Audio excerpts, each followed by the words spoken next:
First off, I want to thank the brave men and women who work behind the wall. I want to thank them on a national level because their job goes unrecognized. How do they try to turn a guard? Well, correctional officer. Sorry, I apologize. But correctional officer. How you guys doing today? It's Anthony Gangi, host of Tier Talk. Great email was sent my way. So an officer sent me an email. He's concerned about how he's carrying himself in the unit because he's noticing that a lot of inmates are coming up to him kind of testing the waters. And what I mean by that is they're asking him to kind of commit to minor rule infractions, administrative policy infractions. And he's concerned because they seem to be going to him a lot and they're not going to his peers. And he said he's never violated a rule, never broke a rule, and he's just concerned as to why are they coming to him all the time? What is it about him? Why is it that they feel they can safely approach him and request these rule infractions, if you will? So I want to give it a shot. I want to answer his question. I think I covered some of this before, but I think we can explore it a little bit further. And hopefully this gives him the guidance to maybe straighten up some issues that he may not realize is happening, if you will. Now, guys, the show is Tier Talk. If you haven't, please subscribe, interact, engage, hit that bell. That bell's going to notify you every time I post up a video. And when we get back, we're going to see if we can help out this officer. I stand by for our sponsor. I wanted to attend a university that had an intelligence program. I wanted to look at problems different. I wanted to increase my critical thinking abilities. AMU offered those avenues to expand. Obtaining your degree as an adult, you're actually paying yourself and investing in yourself. You can't put a dollar on it. It's priceless. It's something that can never be taken away from you. American Military University. Learn from the leader. Thank you guys for listening to my sponsor. This is actually a great topic, something we could explore a little bit on the ride home. I've noticed, because this has happened to me, inmates have asked me time and time again, nothing criminal, but more of like to kind of bend a rule or break a rule, if you will, especially when it comes to visiting another inmate down a wing or in their cell. And of course, that is a rule infraction. And when the inmate came and asked me for it, they would try to minimize the rule infraction, if you will, not make it look as if it's that severe. Now, mind you, these are requests. These are not demands. That's going to be different. If there's leverage on you, and I don't know, or there's some fear, which could be created by leverage. I have leverage, therefore, if you don't do this, you're going to lose your job because I'm going to report this. Or I see how you are when you're around the inmates and you're afraid. It's no longer a request, it's a demand. These are for requests where the inmate's kind of testing the waters. They're requesting for you to violate a rule. And again, they're either going to minimize it, oh, it's not that big of a deal, or such and such officer lets us do it all the time. And again, you're not such and such officer, and you should make it known to that such and such officer what the inmates are saying. But they're going to downplay the seriousness of it. Now, maybe they constantly approach you, and again, I don't really know nothing about your personality, but most of the time, there's a couple of things inmates look for when they target an individual. One thing is how you carry yourself. Are you consistent with the rules? Are you gullible? Are you naive? Are you overly friendly? I mean, that's a whole nother list of personality traits that just don't work well in corrections. But they also look at the environment too. Is the environment lax? You know, will the environment support my request before I even go to the officer or go to the staff member? Because you can have a gullible staff member, but you can have a really good rule-enforced environment. You know, maybe that's not so much from the individual staff member. Maybe it's from the support staff. Maybe it's from their partner. But either way, the environment is a key factor when an inmate asks or requests for that rule to be broken.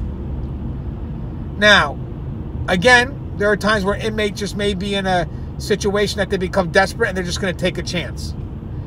Lately, we may find that inmates take a lot of chances because there's no consequence. And we always should enforce the consequence. If an inmate makes a request for an officer to break a rule, there should be some consequence. Unfortunately, that's not always the case. So what we need to do is we have to make it known to the inmate that we don't tolerate that type of request.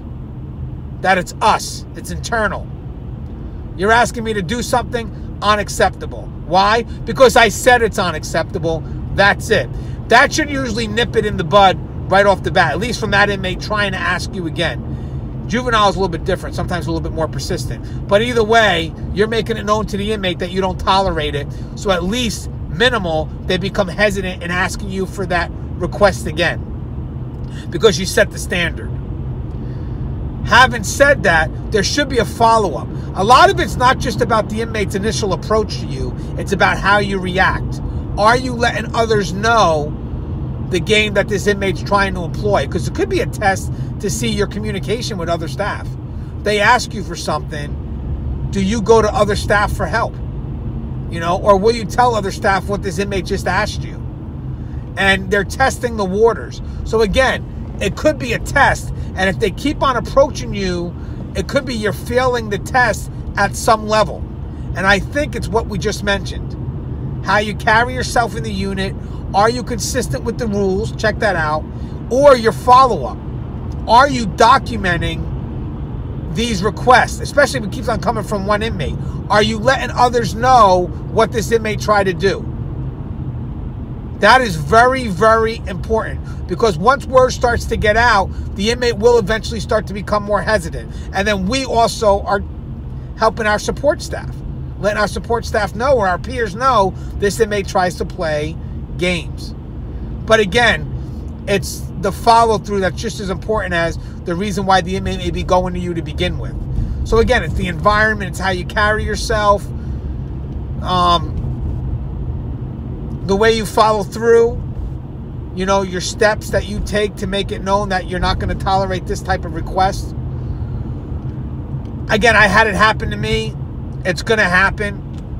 But you need to find a way to nip it in that moment. You may not be able to stop people from approaching you all the time, but you should be able to nip it from happening again with that same individual as best as you can. You need to make it known to that inmate that, hey, you don't tolerate it, and that you're not going to grant that request. And I think that's pretty good advice. I think that's pretty balanced. Again, it's the first step into manipulation or downing a duck. It's the small request that they try to minimize and make it look like it's not that big of a deal.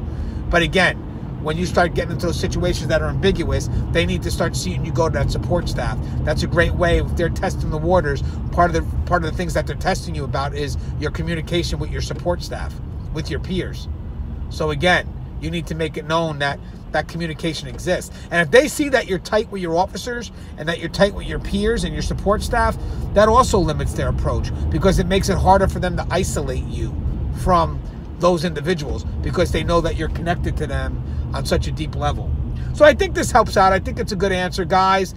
Eventually I'll start opening up the comments soon.